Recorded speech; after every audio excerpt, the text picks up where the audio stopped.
Génesis capítulo 4 y vamos a leer el versículo número 2. Vamos a hablar de este texto muy importante de la Biblia. Génesis capítulo 4, versículo número 2. ¿Lo tenemos? Muy bien. La palabra del Señor nos va a hablar de la relación de estos dos hermanos. La verdad es que a este relato siempre se le ha dicho el relato o la historia de Caín y Abel. Pero realmente no debería de ser así, porque de lo que nos habla es de Caín.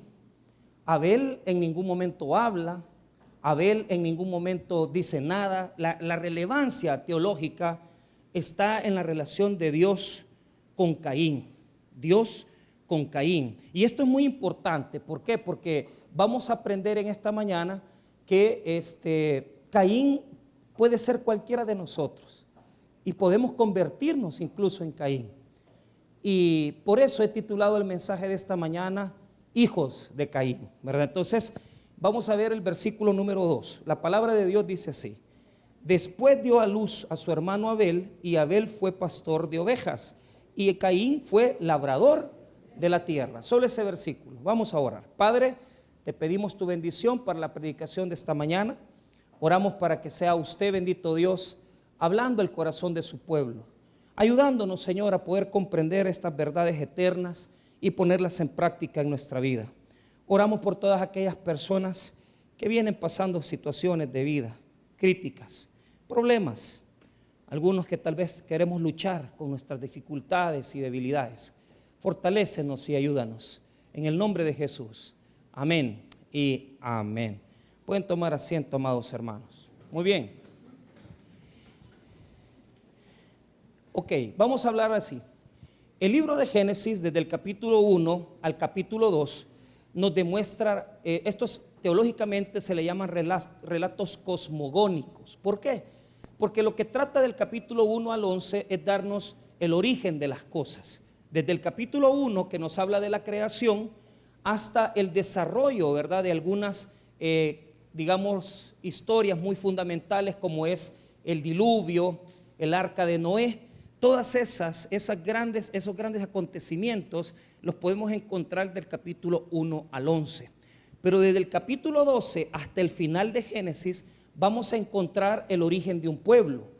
Y lo que quiere el escritor bíblico es mostrarnos cómo se desarrolló el origen de Israel en particular. En el capítulo 12 aparece Abraham y aparece ese llamado de Dios diciéndole a Abraham: deja tu tierra y tu parentela. Entonces, del 1 al 11, los textos bíblicos nos hablan de los orígenes. Del 12 en adelante nos habla ya de un pueblo, nos habla de Israel. Ahora, el capítulo número 3 nos habla de la caída. Es bien interesante. ¿Por qué? Porque la Biblia nunca habla del pecado original. El pecado original es una construcción, un desarrollo que, la teología le dio un nombre. Pero realmente lo que habla del capítulo 3 es una caída, es decir, una jamartía. Pablo va a decir un pecado, una jamartía. ¿Qué es pecado? ¿Cómo lo podemos traducir? Se traduce muy sencillo, es errar al blanco, errar al blanco. ¿Por qué? Porque en el capítulo 3 la obediencia de la primera pareja, es decir, Adán y Eva, fue probada. Y lamentablemente cayeron, hermano, en este tropiezo. Cayeron en este tropiezo de tomar del fruto del árbol prohibido. El capítulo 3 nos habla de la primera pareja y el capítulo 4 nos habla de los hermanos, ¿verdad?, de los hijos de esa primera pareja. Esto es importante. ¿Por qué? Primeramente quiero decirles que el capítulo 3 nos habla de una ofensa en contra de Dios. El capítulo 4 nos habla de la ofensa en contra del prójimo. Es bien interesante. ¿Por qué? Porque en el capítulo 3 la pareja es probada y lo que Dios les pide es que obedezcan, pero ellos ofenden a Dios violando el mandamiento que se les dio. Y en el capítulo 4 el pecado prácticamente es un asesinato en contra de otra pareja, de una persona, que en este caso será Abel. Ahora, en este relato del capítulo 4 podemos encontrar, hermano, bastantes condiciones en las cuales podemos nosotros como cristianos desobedecer a Dios. Y mi objetivo en esta mañana es poder darle a usted algunas condiciones importantes para que usted pueda sacar del capítulo 4 su mejor enseñanza. Primero, voy a dividir el capítulo 4 en varias etapas, pero esencialmente el versículo número 1 al versículo 2 nos habla de la vida familiar de Adán y Eva. Nos habla de cómo nacieron estos dos niños, cómo nacieron estos dos hijos de la pareja. El versículo 3 al versículo 5 nos hablan de la vida de adoración, la primera ofrenda que presentaron estos hijos. Es decir, Caín y Abel van a presentar una ofrenda. Eso está en los versículos 3 al versículo 5. Usted lo puede ir marcando con toda facilidad y sacar ahí una buena enseñanza. Del versículo número 6 hasta el versículo número 8, a esta porción de versículos se le llama el llamado de Dios a la conciencia. El llamado de Dios a la conciencia. ¿Por qué? Porque Dios va a hablar con Caín y le va a advertir que tenga cuidado. Le va a advertir que tiene que estar prevenido. Del versículo 6 al 8 podemos sacar una gran enseñanza. De tal manera que podemos ver cómo Dios dialoga con Caín para que no cometa un error, para que no cometa una falla. Del versículo 9 hasta el versículo 10 podemos ver, hermano, la mentira de Caín. Dios va a buscar a Caín y le va a decir: ¿y tu hermano no? ¿Acaso está tu hermano en este lugar? Claro, Dios ya lo sabe todo, ya lo vamos a ir viendo. Pero ¿qué sucede? Caín va a mentir. Caín sabe lo que ha hecho. Caín sabe que ha asesinado a su hermano, pero él no lo dice, sino que lo que él hace es esconder un cadáver. Y el versículo 11 al 12 podemos ver, hermano, esa disciplina que Dios le va a poner. Del versículo 13 al 14, los remordimientos de Caín, y el versículo 15, la misericordia de Dios en Caín. Así pues, vamos a ir parte por parte para ir sacando la mejor lección para nuestra vida. En primer lugar, veamos entonces los nombres de estos dos hijos. Veamos versículo 1 y 2. Léalo conmigo. La palabra de Dios dice así: conoció Adán a su mujer Eva, la cual concibió y dio a luz a Caín. Y dijo: por voluntad de Jehová he adquirido varón. Después dio a luz a su hermano Abel, y Abel fue pastor de ovejas, y Caín fue labrador de la tierra. Muy bien, primeramente les quiero hablar de las, digamos, de las funciones, de las cuestiones laborales de estos hombres. En primer lugar, Caín, hermano, Caín se va a dedicar nada más y nada menos que a la agricultura. Abel se va a dedicar al cuidado del ganado. ¿Por qué? Les voy a explicar. Cuando se escribe Génesis, ya Israel está con una mente muy madura, y ellos saben perfectamente que ellos, el pueblo de Israel, ha sido un pueblo nómada, un pueblo que se ha dedicado a la crianza de animales, a pastorear. Entonces, Abel representa en el fondo el mundo de los hebreos.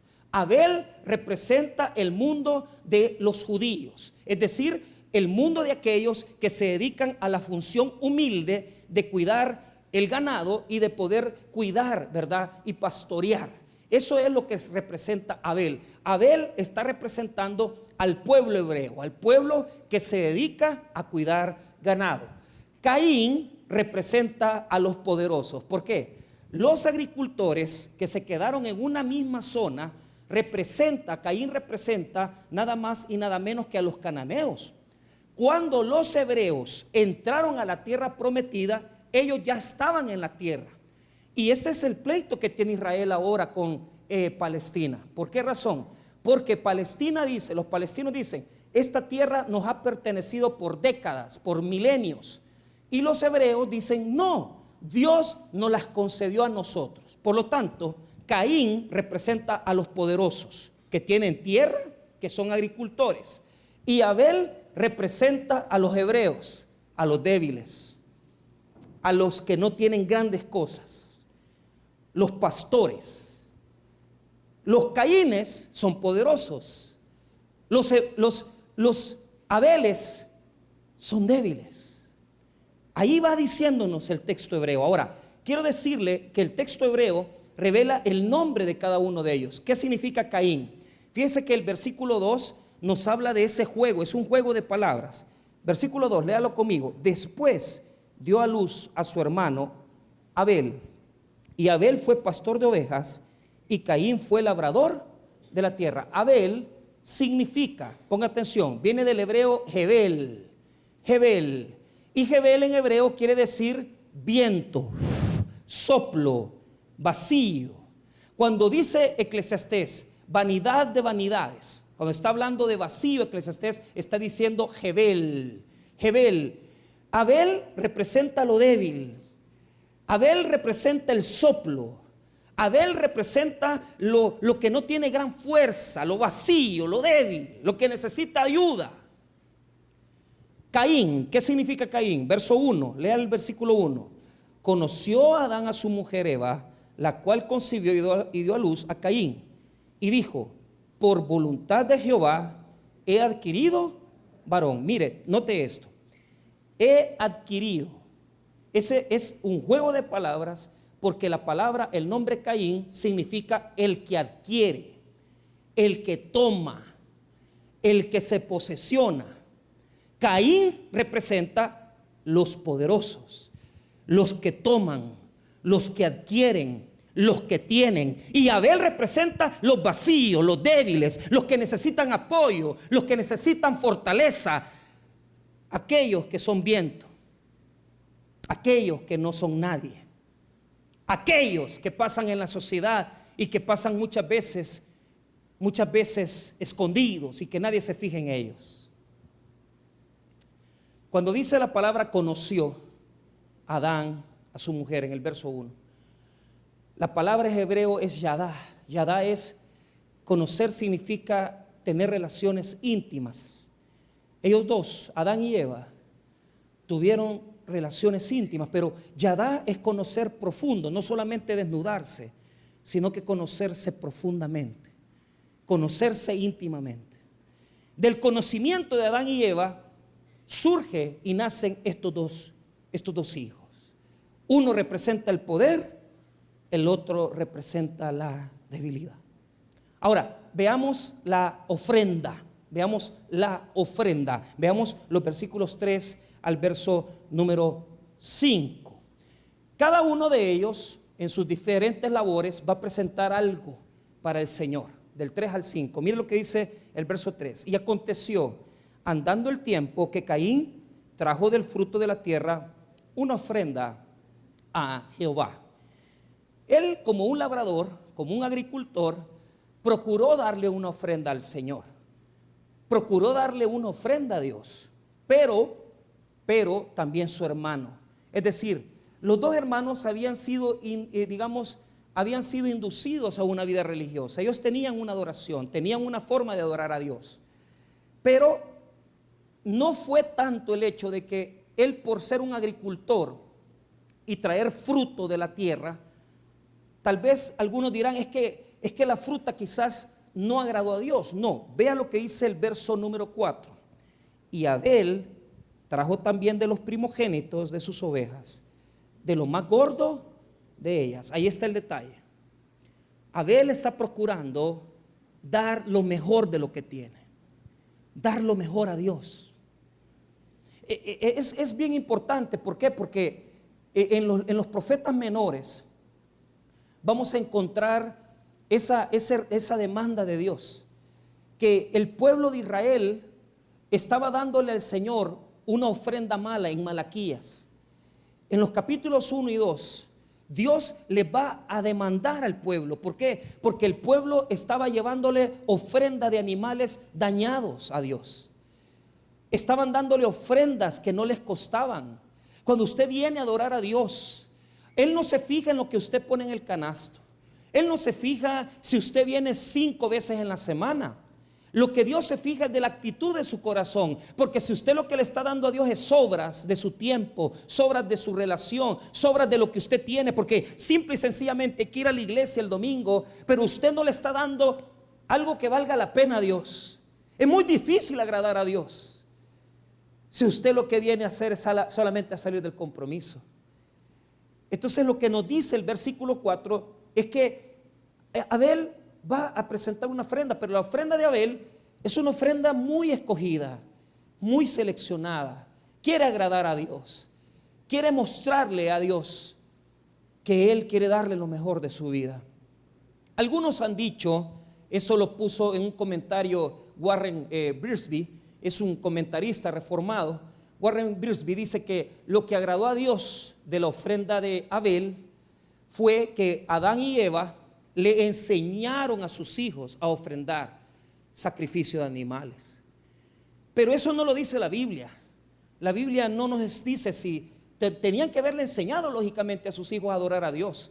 Y claro, Dios lo que está buscando es no solamente el sacrificio animal, sino que lo que busca Dios es que lo que tú le des sea lo mejor, que lo que tú le des a Él sea lo más excelente, sea lo más hermoso.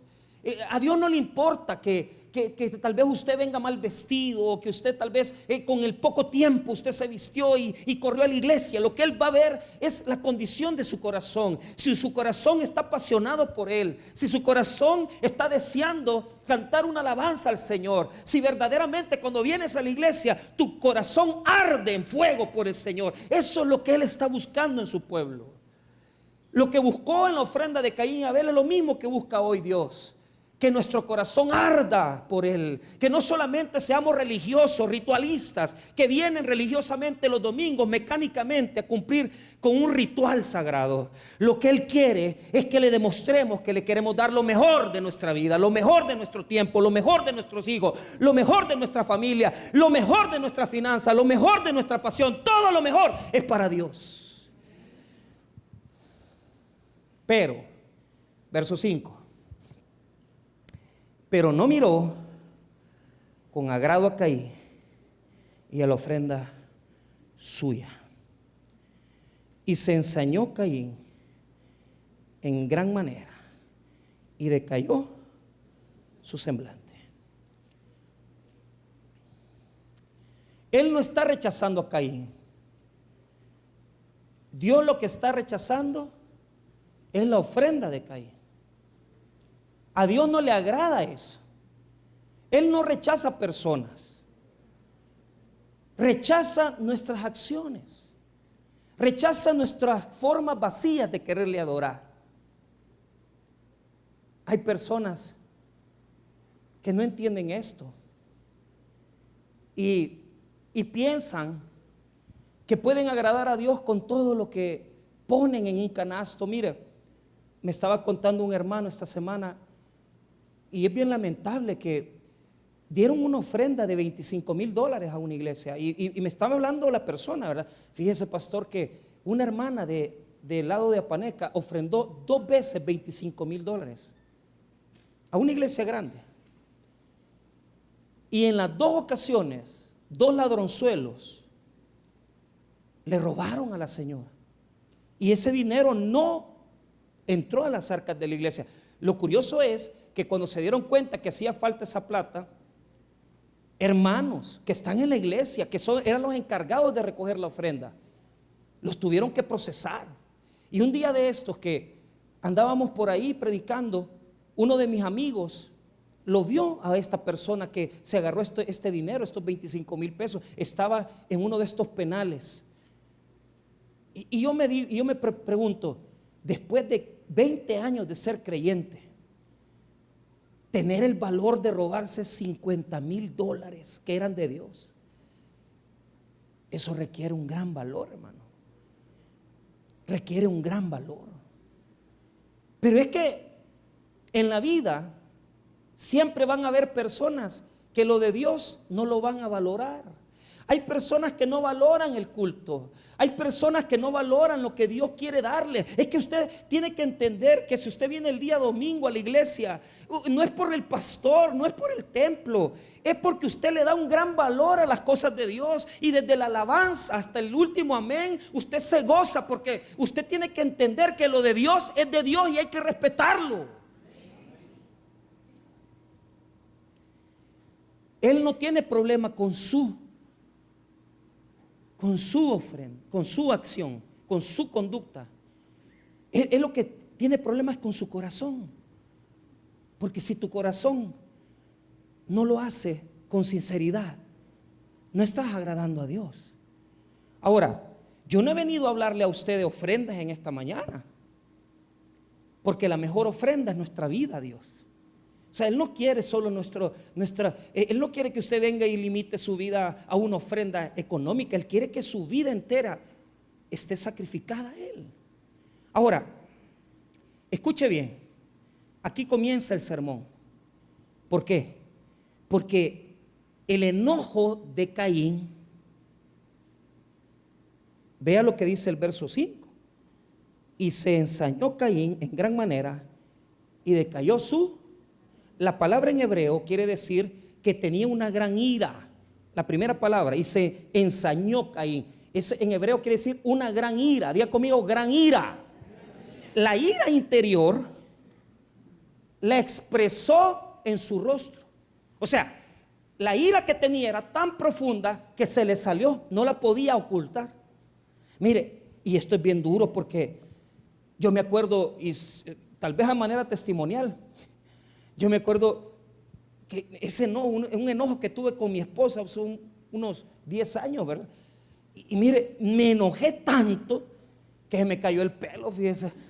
A ver, entonces me enojé tanto, pasé enfermo 2 días del estómago. Y la gente decía, pastor, ¿y por qué no ha venido a predicar? Es que mire, hermano, la ira que se contiene, la ira que se expresa, es tan profunda en nosotros que no se puede ocultar en nuestro rostro, que no se puede ocultar en nuestra expresión. Y habemos gente aquí que cuando nos enojamos se nos nota de entrada. Y sí, tenemos cara de enojado, pero se nos nota, no podemos ocultarla. Dios vio el enojo de Caín. Dios miró el enojo de Caín. No lo pudo ocultar, no pudo esconderlo, porque por eso decayó su semblante. Pero ¿por qué se enojó? ¿Se enojó con Abel? No, se enojó con Dios. Se enojó con Dios. Y esto es lo que yo les muestro. No es la historia de Caín y Abel, es la historia de Caín y Dios. Porque él está enojado con Dios, no con Abel. Porque es Dios el que le rechazó su ofrenda. Porque es Dios el que está viendo con agrado a Abel. Ahora, usted en este momento me dice, pastor, pero explíqueme. No es cierto, hermano, no es verdad que muchas veces nosotros, cuando Dios bendice a un débil, cuando Dios bendice a una persona que es menos que nosotros, según nuestra propia, digamos, percepción, nos enojamos? ¿Y por qué Dios le da a este? ¿Por qué Dios ve en él algo diferente que en mí? Si yo soy Caín, yo trabajo, yo sirvo, ¿cómo es posible que Dios le dé gracia a este humilde, le dé gracia a Abel? ¿Por qué la ofrenda de Abel te gustó más que la mía? Y esto no es la historia de nuestra vida, de que muchas veces sentimos envidia, sentimos celo porque el otro tiene, porque el otro prospera, porque el otro es bendecido y nosotros no. ¿No es cierto, hermanos míos, que muchas veces nosotros nos llenamos de una cólera porque de repente a usted le gusta mucho la cuestión del Facebook y comienza a entrar y usted ve que fulano viajó a Estados Unidos, que esta persona, ¿verdad? Y usted dice, ¿y este por qué lo bendice tanto Dios? Lo que no sabe es que cuando se estaba tomando la foto con la mujer peleando estaba. Es que ¿sabe cuál es el problema? El problema es que muchas veces no podemos soportar que Dios le dé, que Dios bendiga y que Dios tenga gracia para con algunos y no para con nosotros.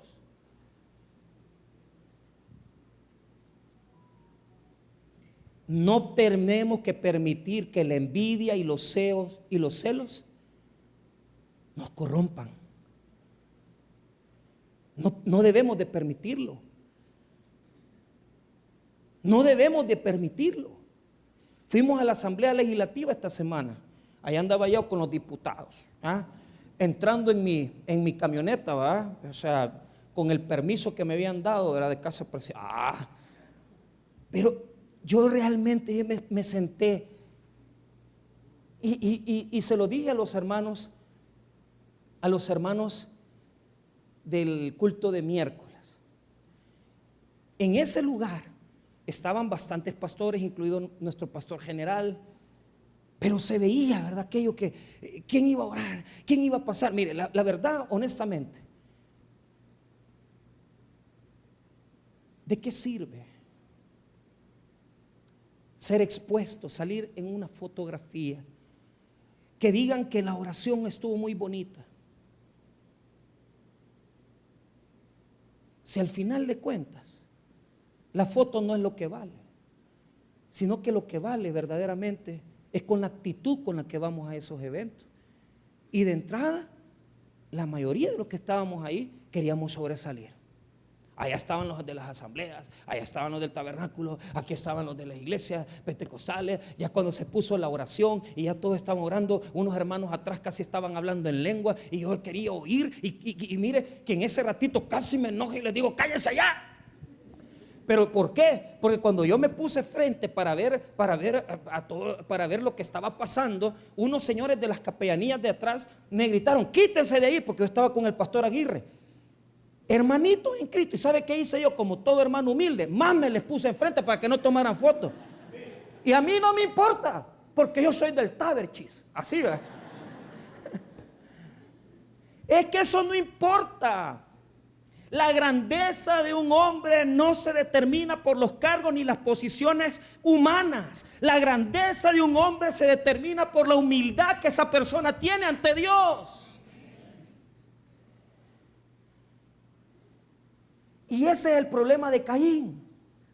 No puede ver que alguien tenga algo mejor que él.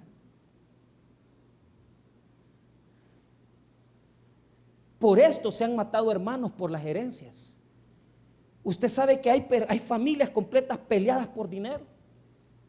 Porque cuando el Señor se muere, y a mí me ha tocado ir a funerales así, inmediatamente comenzamos a echar la última palada de tierra. Y el fulano no vino. ¿Y qué se fue a hacer? Fue a sacar las cosas de la casa usted. ¡Qué sinvergüenza! Ni se ha muerto, ni la última palada de tierra le han echado al cadáver y ya van a buscar las cosas que dejó el tata. Es que a mí me dejó este terrenito. Es que a mí me dejó esta parte mi papá. Mi papá me quería a mí. Pero si no dejó nada ordenado, no te van a dejar nada, men. Y se arañan los hermanos. A mí me quería más mi papá. Yo nunca lo abandoné. Vos te fuiste de la casa. Es que, hermanos, el sentido del cristianismo es que nos sintamos alegres por lo que le pasa a nuestros hermanos. El día que usted y yo nos sentamos felices porque nuestro hermano en Cristo o nuestro hermano en sangre le dieron un buen trabajo, prosperó, compró una buena casa, y decir, hey, felicidades. Ayer me mandaba un hermano de la iglesia, había luchado 5 años para ahorrar para hacer un baño. Y mire, yo casi le hago una broma. Yo le iba a poner hay algo, pero me acordé del sermón, fíjese. Me acordé del sermón y dije que a veces, y se lo digo de todo corazón, el baño le quedó como que es baño de rico. Mire, baño automático, así de esos que le aprietan los 2 botones, ¿verdad? Nunca cae agua ahí, pero bueno, ellos le pusieron. Pero ¿sabe qué? Yo dije, no, lo felicito, que Dios le bendiga. Dios es bueno. ¿Sabe por qué? Porque tenemos que aprender a ver, hermano, la gracia que Dios está dándole a otro y sentirnos feliz por lo que él siente. Esa familia toda la vida había deseado tener un espacio así y nunca habían podido. Ahora Dios los bendice. ¿Qué tengo que hacer yo? Sentirme bendecido por lo que ellos tienen. ¿Sabe por qué? Porque cuando usted se siente gozoso y se siente feliz por lo que le pasa a otro, entonces usted ha aprendido qué es el cristianismo. Porque es ahí donde usted aprende a amar y a comprender que las bendiciones de otro son bendiciones también para usted. Si usted se alegra por lo que le pasa a un hermano, Dios lo va a bendecir más. Y hay mucha gente aquí estancada en la vida. ¿Sabe por qué? Por nuestra envidia, por nuestros celos. Porque si fuera por nosotros, uy, y mira, esa fue la amante de fulano, y mira el carro que maneja. Mira, si ese vestido allá en el agachón lo ha comprado, yo la vi entrar y aquí viene como que es vestido nuevo. Dice, así somos. En lugar de decir, vaya la hermanita, ya le vino el aguinaldo. Qué bendecida está. Es que para todo, ¿verdad? Vemos de menos a los otros. Entonces Dios nos llama a cuidarnos de no permitir que la envidia y los celos llenen nuestro corazón. Vea lo que dice Dios, le dice a Caín antes de que él cometiera un error. Verso número 6. Entonces Jehová dijo a Caín: ¿por qué te has ensañado, Caín? ¿Por qué te has ensañado y por qué ha decaído tu semblante? Una pregunta.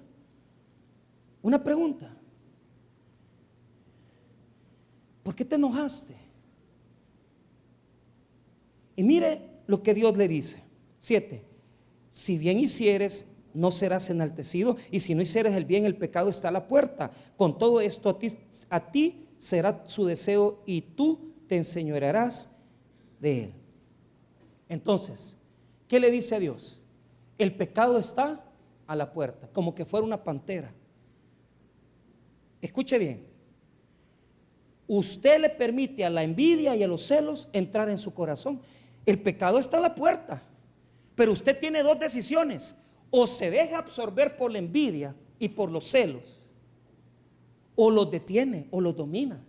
Pero si usted permite que los celos y la envidia sean como una pantera, ¿verdad? Y que lo absorba y que lo degolle y que eso entre a su corazón, se posiciona de usted y usted pierde la cordura y usted pierde la conciencia.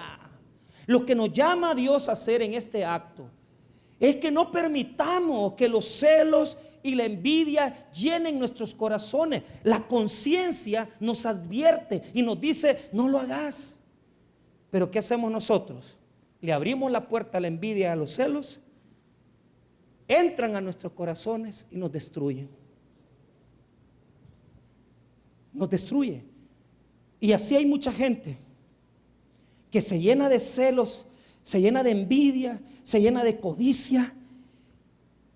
Y así hay muchas personas que su corazón está lleno de cosas tan malas, hermano, que hasta han pensado quitarle la vida a otra persona, han pensado en matar a otros. Tener, hermano, tener el dolo de planificar la muerte de alguien solo para quedarse con una herencia, con una casa o una propiedad. La vida está llena de historias así, de gente que le pone tropiezo a otros, le roba, les quita, y ya van viendo cómo le sacan beneficio a eso. Es que no puede ser. No permitas que la pantera de la envidia, del celo, entre en tu corazón. No permitas que te absorba.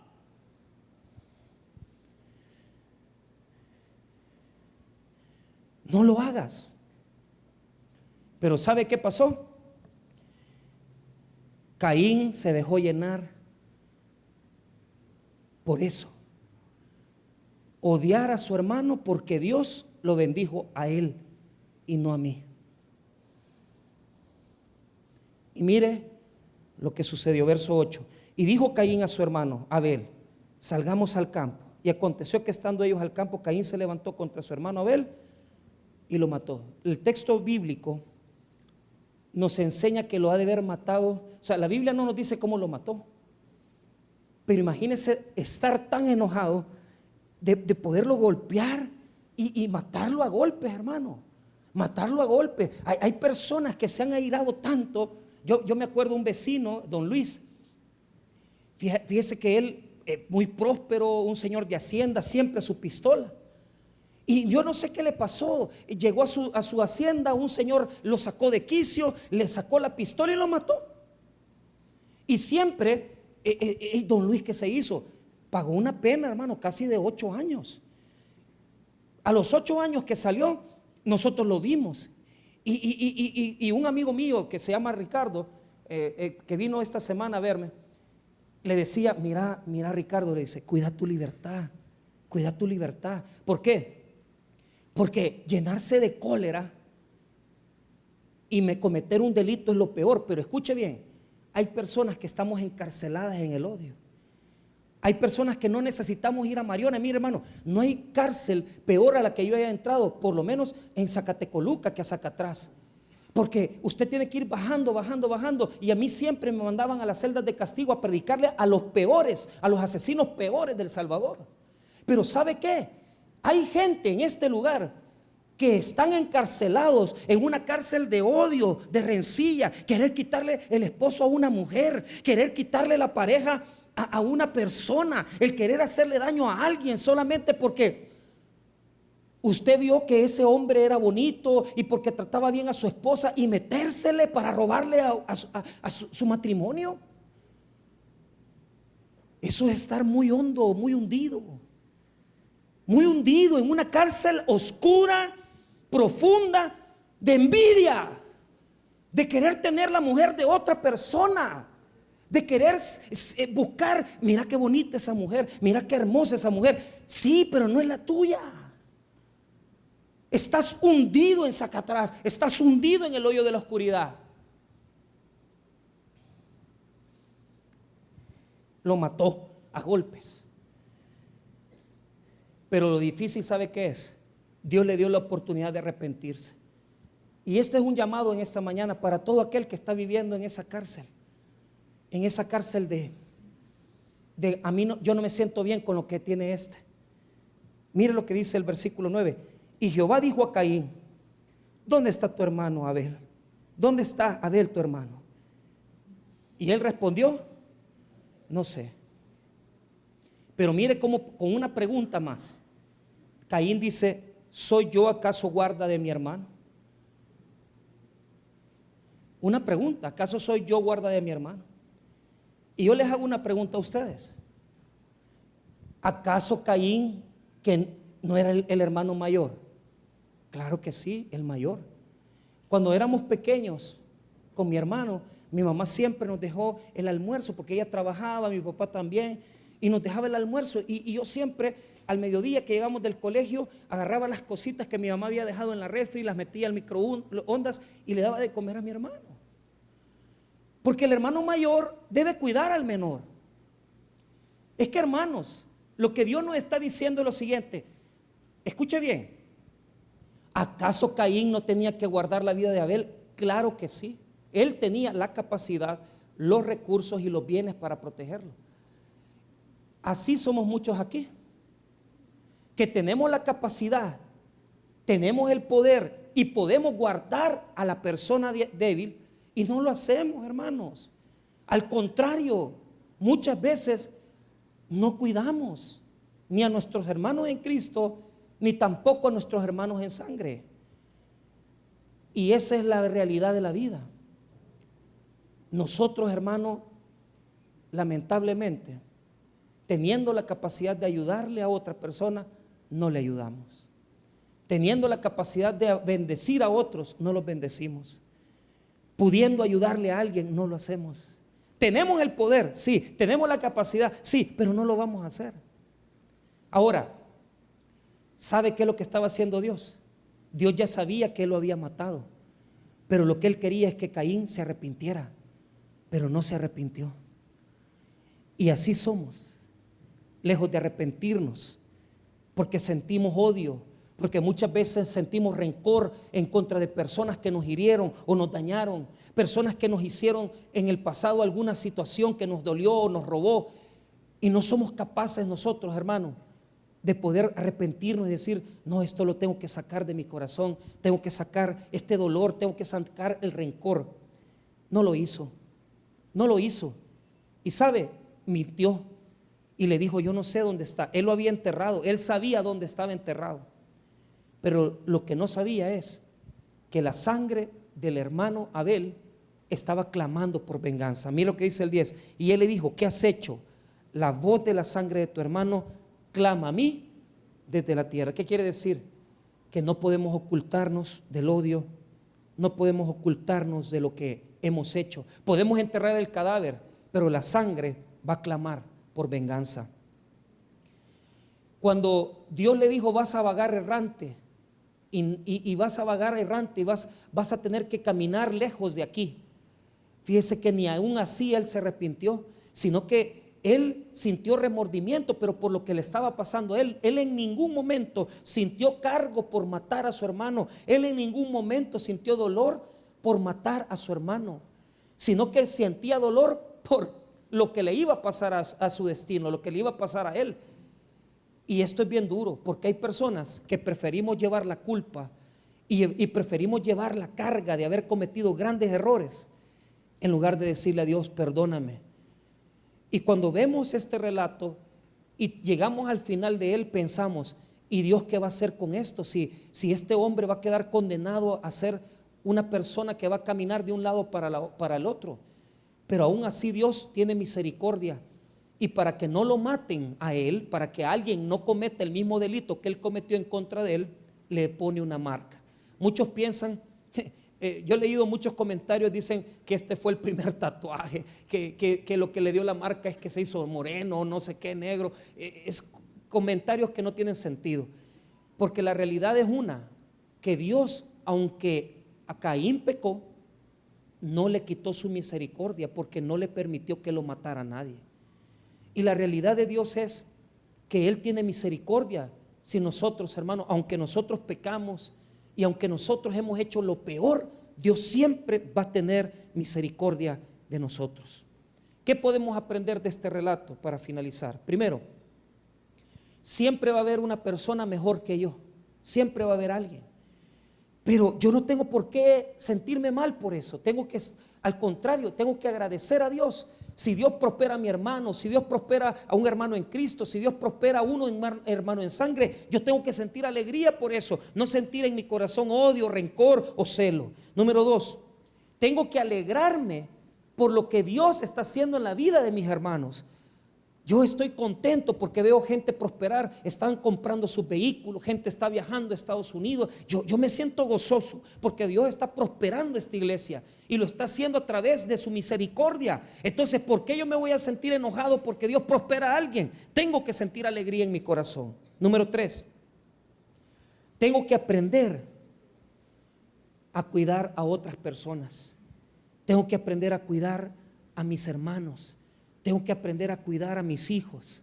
Tengo que aprender a cuidar lo que Dios ha dado en mis manos, no destruirlo. ¿Sabe por qué? Porque destruir a una persona es muy fácil, pero volver a tener una oportunidad de levantar a alguien, eso es bien difícil. Hacerle pedazo la vida a alguien es bien fácil, pero volver a recoger los pedazos de la vida de una persona, eso es bien difícil, hermano. Y cuando nosotros destruimos a alguien, es muy difícil restaurarlo. Tenemos que tener cuidado de no destruir gente, porque si bien es cierto, nosotros no andamos matando por un lado y otro a personas, pero sí le estamos haciendo daño a muchas personas. Hemos dañado a nuestras esposas, hemos dañado a nuestros esposos muchas veces con nuestras actitudes, hemos dañado a nuestros hijos. Matar a alguien no es ahora una opción, pero destruir a gente, eso es bien fácil. Destruyes a tus hijos cuando los desmotivas, cuando los humillas. Destruyes a tu esposo cuando lo ves de menos. Destruyes a tu esposa cuando la ofendes, cuando la humillas. Pero escuche bien, es bien bonito ver algo, que a pesar que Caín se equivocó, Dios siguió cuidándolo a él. Tenemos que tener la actitud del hermano mayor, cuidar, proteger, bendecir a otros, tratar de hacer una lucha, de sentirnos alegres por lo que les pasa a nuestros vecinos y amigos. ¿Por qué razón? Porque el relato nos enseña algo más. La sangre de Abel clama por venganza, pero aquí hay una cosa muy preciosa. El hermano mayor que tenemos nosotros se llama Jesucristo. ¿Y sabe qué? Aunque la sangre de Abel clama por la venganza, la sangre de Cristo es más poderosa que la sangre de Abel. Y Él es nuestro hermano, que aunque nosotros cometemos la gran regadota, porque habemos personas aquí que hemos cometido fallas graves y terribles, pero aún así nuestro hermano Jesús nos levanta, nos ayuda y nos fortalece. Aunque hemos cometido los peores errores, Jesús es el hermano mayor que todos nosotros quisiéramos, que está cuidándonos, bendiciéndonos, ayudándonos. Y así como es Jesús, así tenemos que ser nosotros también con la gente que tenemos que ayudar. Tenemos que tratar de ayudarle a las personas. Vea lo que dice este versículo para cerrar. Hebreos capítulo 12, verso 24. Y con ese verso cierro. Mire lo que dice Hebreos 12.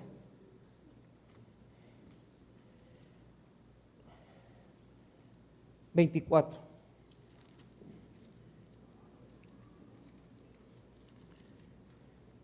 A Jesús, el mediador del nuevo pacto, y a la sangre rociada, que habla mejor que la de Abel.